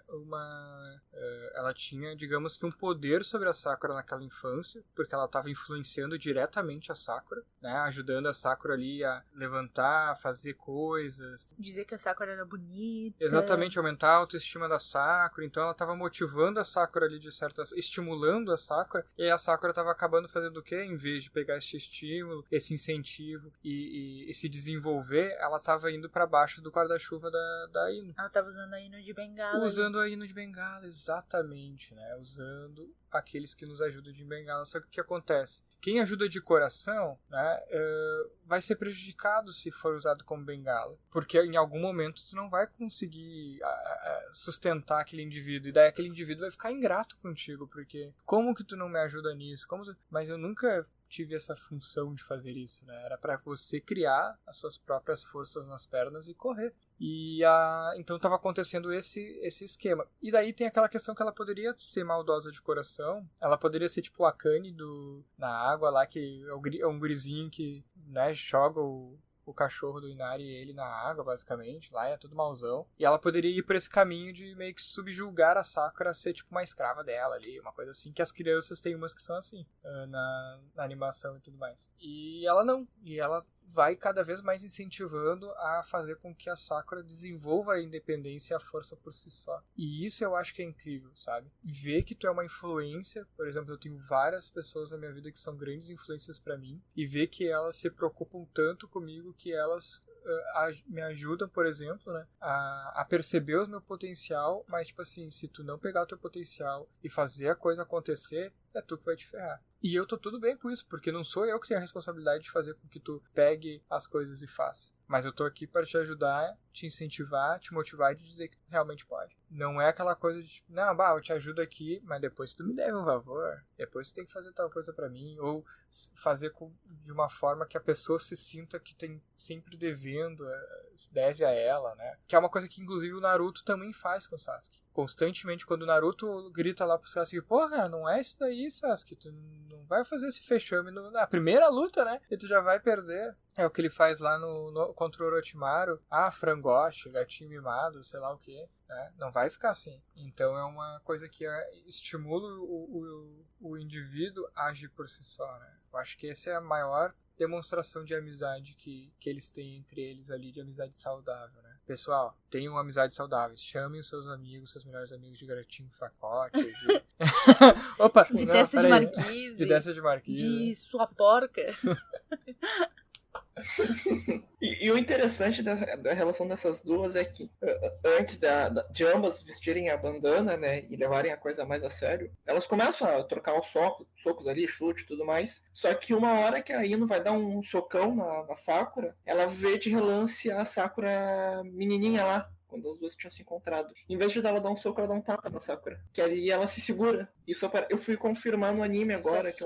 Isso é só no anime. Não me lembrava. E tem até um comentário, acho que do Kakashi, que não, porque a relação das duas fez com que a Ino se segurasse, só que não dá pra se segurar. Agora elas são ninjas, elas estão lutando, elas têm que se mostrar. E foi impactante pra ambas aquilo ali, porque as duas ficam congeladas, né? Que a Ino não acredita que deu um tapa na Sakura e a Sakura não acredita que recebeu um tapa da Ino, mas não de uma forma pejorativa, e sim por a Ino não querer machucar a Sakura naquela investida.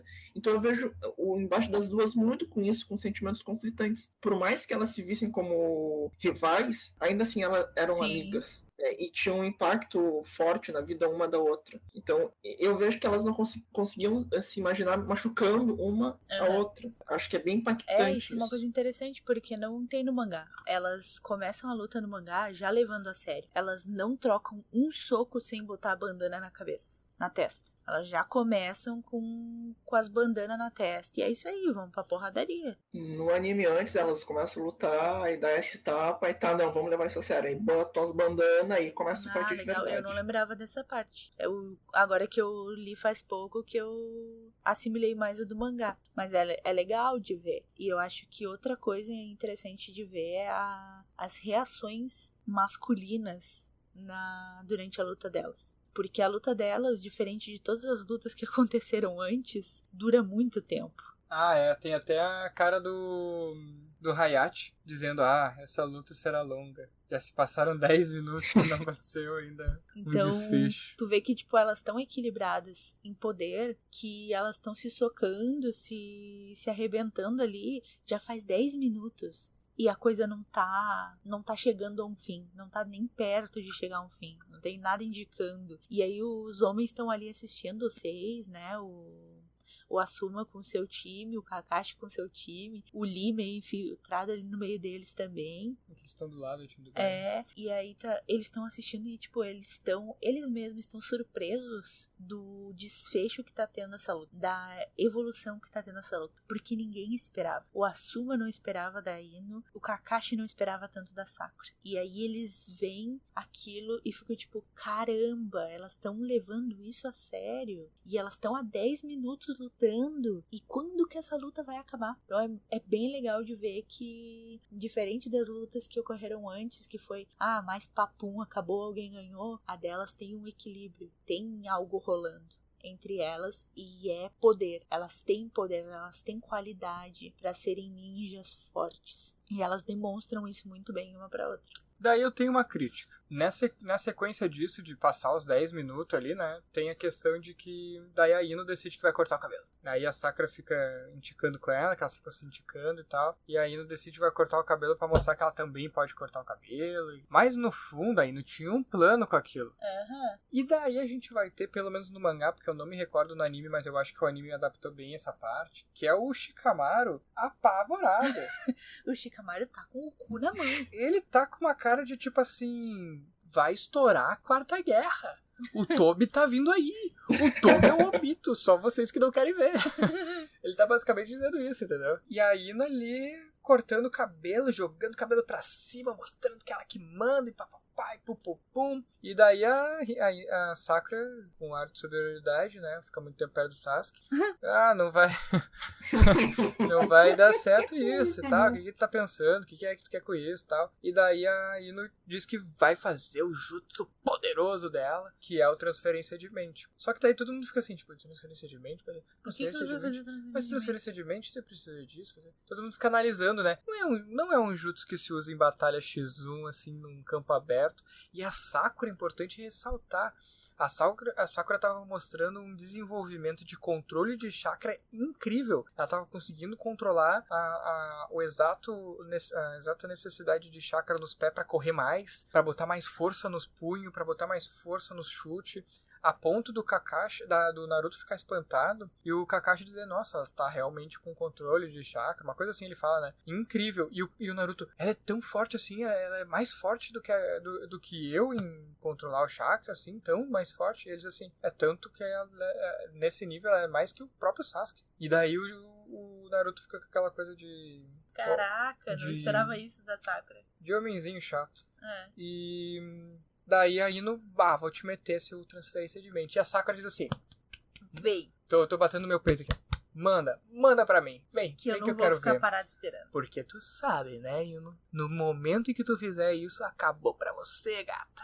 Todo mundo constata que, se a Ino fizer isso, ela vai perder a luta, porque a Sakura não vai ficar parada, não vai dar tempo dela se transferir a mente, ela vai meio que deixar o corpo ali e a Sakura vai ter uma margem pra dar uma nocauteada nela. E realmente tinha tudo pra dar errado, porque o campo era bem aberto, não tinha muito, né, empecilho pra ser difícil de se locomover, era basicamente um campo aberto. A Sakura tinha um alto controle de chakra, ela ainda tinha chakra ali pra usar, então tipo, a chance dela escapar desse jutsu era 101%, sabe? No mínimo. E daí a Ino vai lá e pá!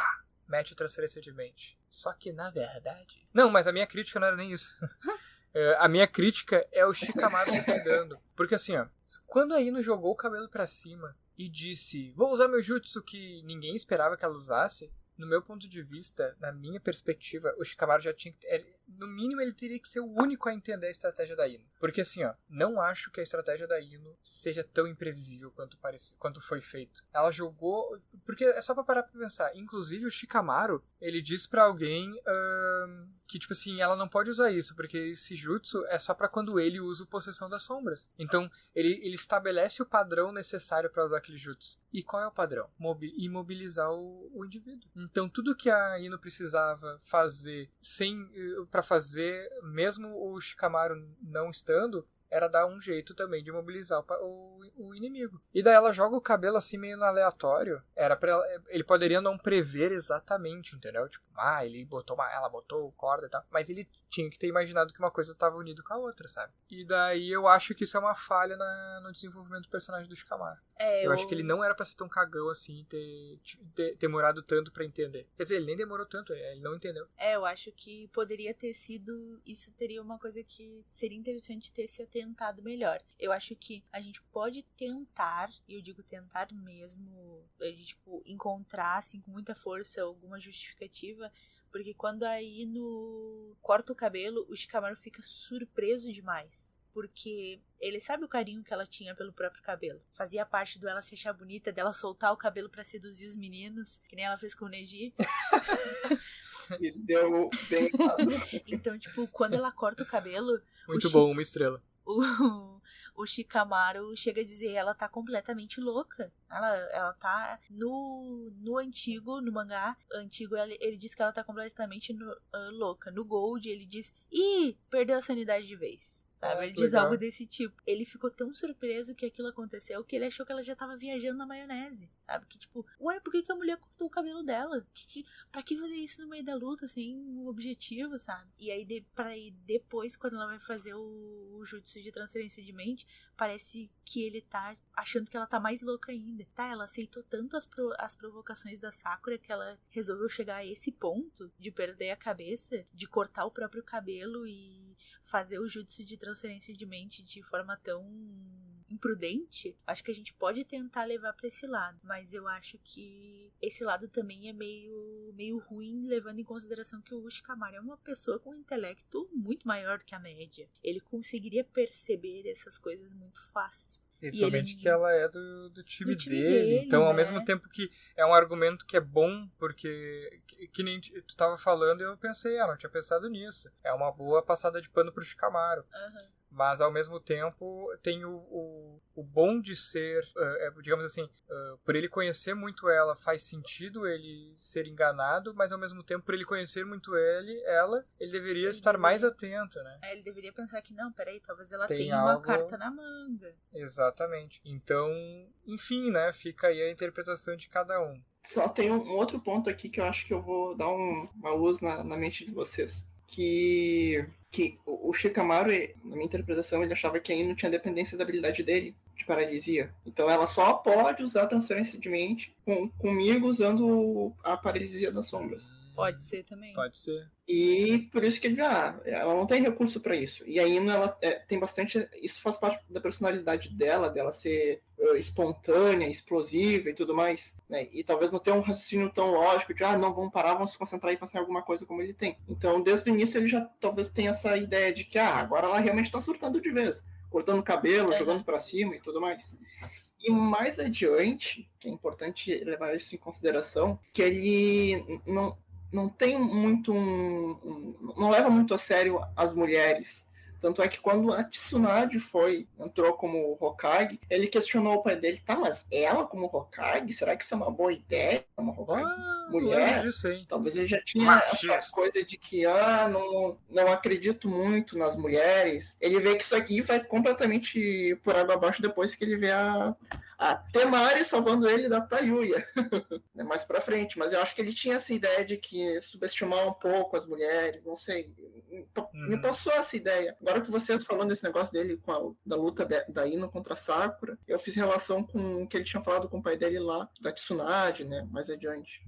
Aí o pai dele disse que ele tava pensando era bobagem. Exatamente. Tudo merda, meu. Até porque o Chicago é um dos personagens mais incríveis do anime, né? E eu acho que ele tinha esse discernimento. E eu acho que faz sentido até pra construção do personagem do Shikamaru, né? Ele ser machista, assim, sabe? Uhum. Porque realmente ele é um personagem que não é ligado a nada e nem ninguém. Então, tipo assim, pra alguém que não é ligado a nada nem ninguém, que é um completo ignorante do que ele está vivendo, né? Ignora que tá acontecendo coisas, que o mundo tá girando e que a cultura tá mudando, é fácil aceitar o que tá ali. Então, tipo assim, se a sociedade naquele momento ali do anime é uma sociedade machista que ele vive, então é isso que é o certo. Por que eu vou pensar diferente se eu não questiono essa sociedade? Então, ele precisa desse estalo que eu acho que ele vai ter no longo da trajetória dele, por isso que ele vai ser um personagem muito foda, do meu ponto de vista, fazendo com que ele reflita sobre isso. E o próprio Naruto, no meu ponto de vista, é um dos grandes pontos iniciais do Shikamaru para ele ser o personagem que ele é, e por isso que eu acho que ele é tão grudado no Naruto no futuro, como um sentimento de o Naruto é aquele que move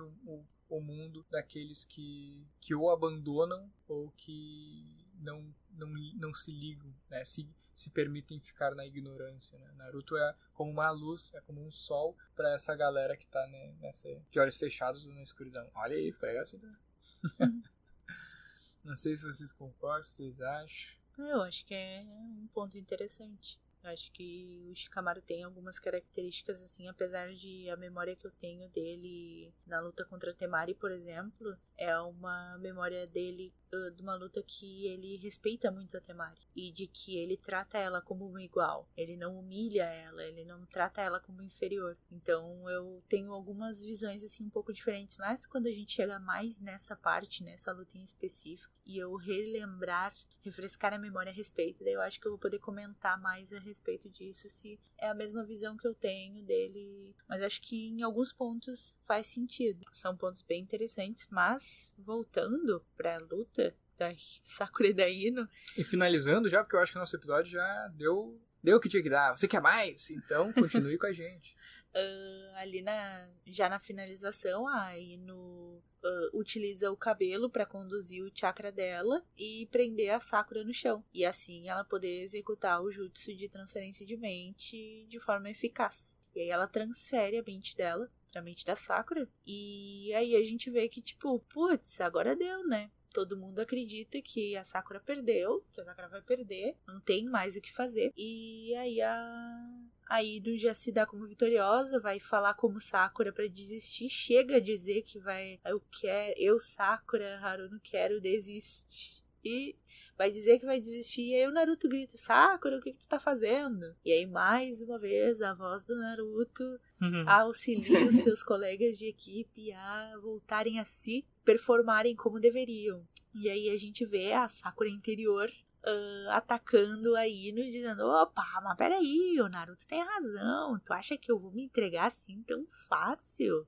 Nem pensar. Aí ela começa a atacar a Ino, e a Ino fica tipo, como? Mas como que tu tá me atacando? Como que tu tem duas consciências e tal? A Sakura consegue expulsar a Ino de dentro do corpo dela, e a Ino volta pro próprio corpo. Aí elas vão e se dão pra voltar à luta, né? Porque elas têm que terminar a luta, elas vão e com tudo e se dão um socão. Aí as duas caem deitadas no chão, desacordadas, e ali a luta é dada como ninguém ganhou, né? Porque as duas foram nocauteadas. E aí eu trago uma questão bem interessante pra gente pensar a respeito que a gente vê bastante no clássico, a questão da Sakura interior, né? Que a gente não vê depois no Shippuden. E eu acho que é interessante porque o Jutsu da Ino, ele é explicado como um jutsu que sobrepõe a força de vontade do outro. Como, por exemplo, a Ino coloca a sua força de vontade sobre o espírito da pessoa que ela vai passar o corpo. Só que, no caso da Sakura, a gente tem essa Sakura interior que a gente não sabe bem o que é. Só que a gente pode especular a respeito, e eu gosto de especular essa teoria a respeito, de que a Sakura interior, ela seria a representação dos sentimentos que a Sakura não externa. Ou seja, seria como a Sakura verdadeira. Porque a Sakura que é externada é aquela Sakura que que pensa demais, que é insegura demais, que não diz tudo o que pensa, que tem muito medo de dizer o que pensa por medo do que as pessoas vão pensar dela. E porque ela quer impressionar o Sasuke, porque ela não quer ser tão a favor do Naruto, por vários motivos. E aí quando a Ino dá de cara com a força de vontade que a Sakura tem dentro dela e que é a verdadeira presença da Sakura, ela não consegue sobrepor aquela presença. Porque são muitos anos de Sakura trancada ali dentro. É muito sentimento, é muita coisa a respeito da Sakura, a respeito de si, que ela guarda ali dentro. A Ino dá de cara com isso e, pô, o que eu vou fazer agora? Claro, tem outra coisa que eles adicionam, a Ino já estava com pouco chakra também, enquanto a Sakura não estava com problema de chakra porque ela tem grande controle. Mas ela usou bastante, e usou inclusive na luta contra o Dossu lá. Eu acho que também é justo dizer que ela tava com um pouco. Elas estavam ali podendo se equiparar, mas mesmo assim, essa Sakura interior conseguiu sobrepor a vontade da Ino. E aí eu já comentei algumas vezes entre nós aqui da equipe e trago isso pra vocês agora, de que talvez a gente não veja tanto da Sakura interior no Naruto Shippuden, porque no Naruto Shippuden é o momento que a Sakura está mais verdadeira. Ela passou pelo treinamento com a Tsunade, ela precisa acumular muito chakra para desenvolver o selo da testa dela, ela precisa se normalizar os sentimentos para que ela consiga se focar nisso, para que ela tenha ainda mais controle de chakra. Então ela não pode se desestabilizar. O que ela começa a fazer? Ela começa a externalizar mais os sentimentos dela. E aí a gente começa a ver uma Sakura um pouco mais explosiva, uma Sakura que começa a mostrar a força monstruosa que ela tem. E ela começa a externar todos esses sentimentos, os bons, os ruins, os que fazem ela mais sensível, os que fazem ela mais agressiva. E aí a gente para de ver a Sakura interior. E aí pra finalizar a luta a gente vê os senseis chegando lá e... A melhor parte. e pegando as duas caídas no chão. E aí é tipo, o Kakashi pega a Sakura e o Asuma pega a Ino. Mas o legal é a conversa entre eles. Porque eles chegam no campo ali pra pegar elas, aí o Asuma diz, é isso. E o Kakashi, pois é. E sai os dois. Cada um com a sua luta no colo.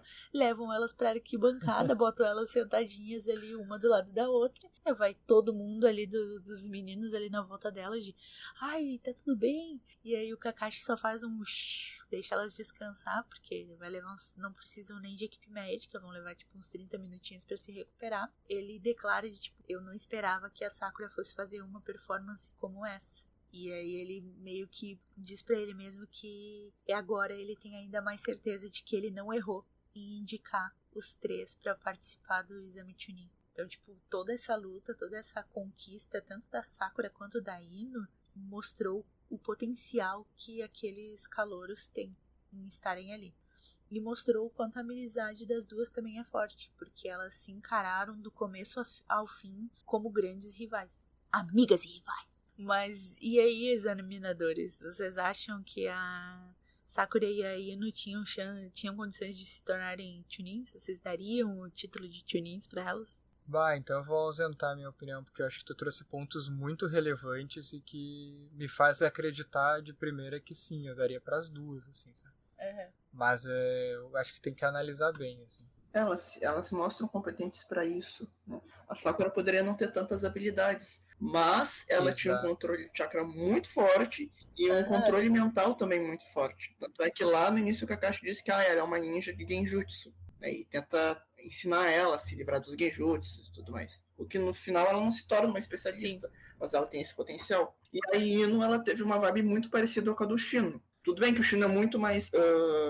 da personalidade da pessoa. A Ino é extrovertida, o Shino é introvertido. Mas a Ino usa essa parte da personalidade dela de ser extrovertida para bolar uma estratégia de prender a Sakura com fio de cabelo e aí conseguir usar a habilidade dela que é muito suscetível a erro, né? Sim. Se não for bem usada. Então, em questão de estratégia, eu acho que ela é equivalente ao Shino. Pois é. E a Sakura precisaria se desenvolver mais, né? Eu acho que a Sakura mostrou mais habilidades, mas estratégia aí não foi melhor.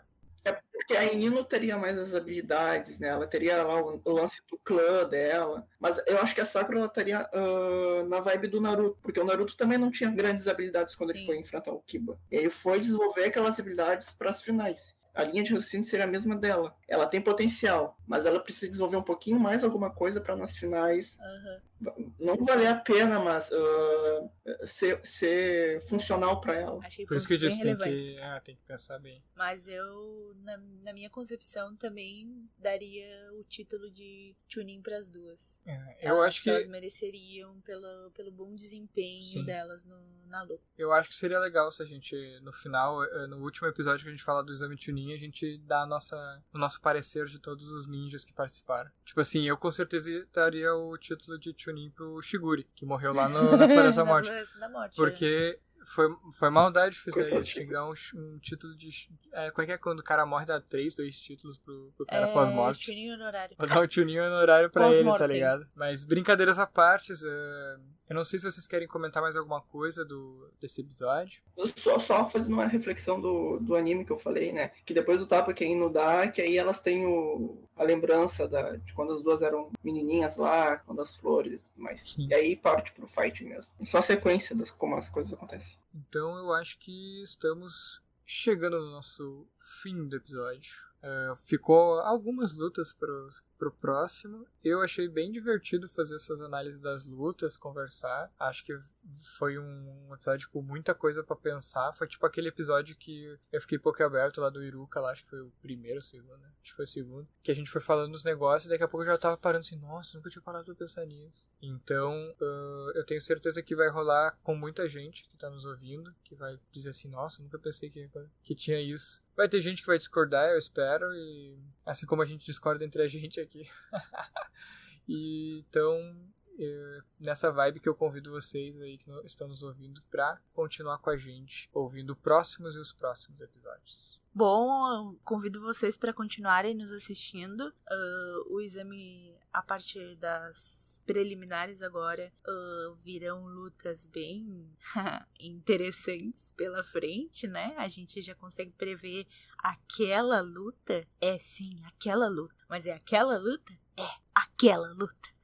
E com certeza vai ter bastante coisa pra gente analisar. Vocês podem sempre comentar com a gente se vocês querem ouvir um tema específico. Quer que a gente fale sobre algo específico, sobre uma luta específica, que a gente dê atenção a um personagem X. Comenta com a gente nas nossas redes, comenta com a gente no YouTube. Pode mandar mensagem pra gente onde vocês acharem a gente. Tanto no nosso Instagram, @TemploNerdStore, no @Naruto no Jutsu Oficial. A gente vai responder vocês. Podemos não fazer o episódio imediatamente. Com certeza não faremos o episódio imediatamente. Mas vamos levar em consideração para botar na nossa lista de episódios que virão pela frente. E agora um pouco como eu posso dizer? Não é da carga, mas da vibe do jovem místico. Como eu falei, eu vou falar um pouco sobre signos, e a Ino é libriana. Então, para além da habilidade do clã dela, ela tem uma mente muito forte e geralmente é, como eu posso dizer, diplomática, o que faz com que ela não use muitas habilidades em combate, mais para espionagem. E fora que ela pega um pouco da vibe de alguns librianos de gostar de ter muitos contatinhos. Tanto é que ela gosta de se achar bonita, se parecer bonita, e de pensar em quais são os pretendentes dela. Tanto é que quando o Naruto, enfim, passa por toda aquela confusão do Pen, ela diz, tô começando a me apaixonar por ele. Mas como assim tu tá, mulher? Eu tô vendo que eu vou ter que fazer o fã-clube do Naruto. Sai a Hinata, assim, com a mão atrás, assim, do soco de dragão, de o punho tigre do dela. Tigre, Vem pra tu ver. Vem, loirinha. Já tem que disputar com a Sakura, que é absurdo. Vem aqui pra ver se eu não te quebro na porrada. Mas imagina, a Hinata falando isso. Dá pra Só a Hinata do tem mundo o Arif, invertido lá. Tem o Arif do mundo invertido lá do Tsukuyomi Tobi lá, o teste.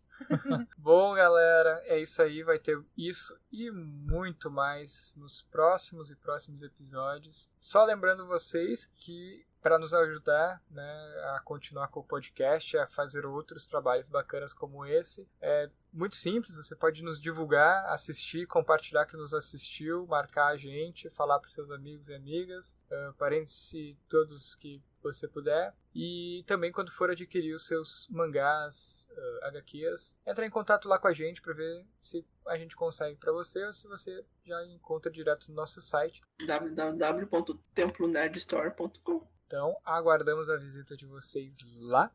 E Datemayo!